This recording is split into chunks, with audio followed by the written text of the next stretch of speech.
Hi నమస్తే, welcome back to my channel Rama healthy recipes. ఈరోజు వీడియోలో అమ్మవారికి ఎంతో ఇష్టమైన ప్రసాదం దద్దోజనం రెసిపీని మీతో షేర్ చేస్తున్నాను.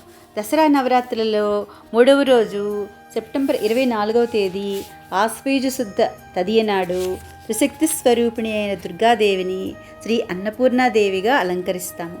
ఇక అమ్మవారు ఈ రోజున గంధపు రంగు చీరలో దర్శనమిస్తారు. ఇంకా అమ్మవారిని జాజిపూలు, మల్లెపూలు, ముఖ్యంగా తెల్లటి పుష్పాలతో పూజించాలి.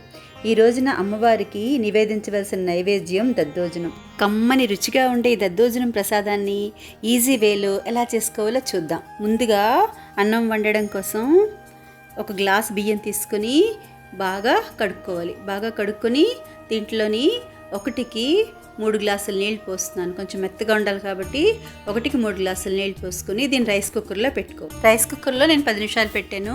10 నిమిషాలు అయ్యాక ఆవిరంతా పోయాక అన్నం రెడీ అయిపోయింది. ఈ అన్నాన్ని వేడిగా ఉన్నప్పుడే గరిటతోని బాగా మెదిపి తీసుకోవాలి. ఇలా వేడి మీదే అన్నం చక్కగా నలుగుతుంది. చూడండి, అన్నం ఇలా బాగా మెదిపాక కాచి చల్లార్చిన పాలను 2 గ్లాసులు వేసి బాగా కలపాలి. దద్దోజనంలోని ముందుగా ఇలా పాలు వేసి కలపడం వల్ల ఎక్కువ టైం అయినా సరే పులవకుండా కమ్మగా ఉంటుందన్నమాట. ఇలా పాలు తీసుకుని కలుపుతున్నప్పుడే అన్నం అంతా చల్లగా అయిపోతుంది. ఒకవేళ అలా కలిపాక కూడా అన్నం వేడిగా ఉంటే ఒక 5 నిమిషాలు ఆగి పెరుగు కలపండి. ఇప్పుడు ఇందులో 1.5 కప్పు పెరుగు వేస్తున్నాను. కమ్మటి పెరుగును తీసుకోవాలి. కమ్మటి పెరుగును తీసుకోవడం వల్ల దద్దోజనం రుచిగా ఉండడమే కాకుండా ఎక్కువ టైం వరకు పుల్లగా అవ్వకుండా రుచిగా ఉంటుంది. ఇలా బాగా కలిపాక దీనికి ఇప్పుడు మనం పోపు పెట్టుకుందాము. ప్యాన్ పొయ్యి మీద పెట్టుకుని బాగా వేడెక్కాక ఒక 2 టేబుల్ స్పూన్స్ ఆయిల్ వేసాను. తర్వాత 1 టేబుల్ స్పూన్ నెయ్యి వేస్తున్నాను. ఆయిల్ బాగా వేడెక్కాక 2 టేబుల్ స్పూన్స్ శనగపప్పు, 1 టేబుల్ స్పూన్ మినపప్పు, 1/2 టేబుల్ స్పూన్ ఆవాలు, ఒక చిన్న స్పూన్తో వాము, ఇవన్నీ కూడా వేసుకొని బాగా ఎర్రగా వేయించుకోవాలి. పెరుగుతో చేసిన ఏ వంటకైనా సరే వాము వేయడం వల్ల మంచి రుచి వస్తుంది. పోపంతా వేగాక ఒక 2 టేబుల్ స్పూన్స్ జీడిపప్పు వేస్తున్నాను. వీటిని కొంచెం ఫ్రై చేశాక 2-3 ఎండుమిరపకాయ ముక్కలను వేస్తున్నాను.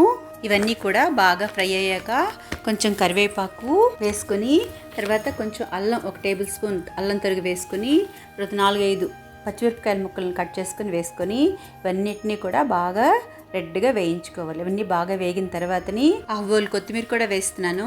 ఇవన్నీ వేసుకొని కొత్తిమీర దద్దోజనంకి మంచి రుచిస్తుంది. అందువల్ల కొత్తిమీర కూడా వేసుకొని 1.5 స్పూన్ సాల్ట్ వేస్తున్నాను. సాల్ట్ కొంచెం 1/2 స్పూన్ పసుపు కొంచెం వేసుకొని వీటన్నింటిని కూడా బాగా కలుపుకొని మొత్తం పోపు అంతా చాలా రెడ్గా వేగిపోయింది కదా. ఇప్పుడు ఈ పోపును మనం రెడీ చేసుకుని పెరుగులో వేసుకొని అన్నీ కలిసేలాగా ఇలా బాగా కలిపామంటే అమ్మవారికి చేసిన దద్దోజనం తయారైపోయిందనమాట. ఇలా మనం ప్రసాదం కోసమే కాదు, మనకి ఎప్పుడు తినాలనిపించినా ఇలా చాలా ఈజీగా చేసుకోవచ్చు. సింపుల్గా దద్దోజనం మంచి రుచిగా ఎలా చేయాలో చూసాం కదా. మీరు కూడా ఈ స్టైల్లో ట్రై చేసి చూడండి. చాలా మంచి టేస్ట్గా మనం పాలు వేసి చేయడం వల్ల ఎక్కువ టైం ఉన్నా సరే పులియకుండా చాలా బాగుంటుంది. ఇప్పుడు ఈ ప్రసాదాన్ని మనం అన్నపూర్ణాదేవికి ఒక ప్లేట్లోకి తీసుకుని నైవేద్యంగా సమర్పిద్దాము. మీరు తప్పకుండా ఈ ప్రసాద రెసిపీని ట్రై చేసి మీకు ఎలా కుదిరింది అని ఫీడ్బ్యాక్ నాతో షేర్ చేయడం మర్చిపోవద్దు. వీడియో కనుక మీకు నచ్చినట్లయితే లైక్ చేయండి, మీ ఫ్రెండ్స్కి రిలేటివ్స్కి షేర్ చేయండి. మరిన్ని టేస్టీ సింపుల్ హెల్దీ రెసిపీస్ కోసం రమా హెల్దీ రెసిపీస్ ఛానల్ని సబ్స్క్రైబ్ చేసుకోండి. Thank you.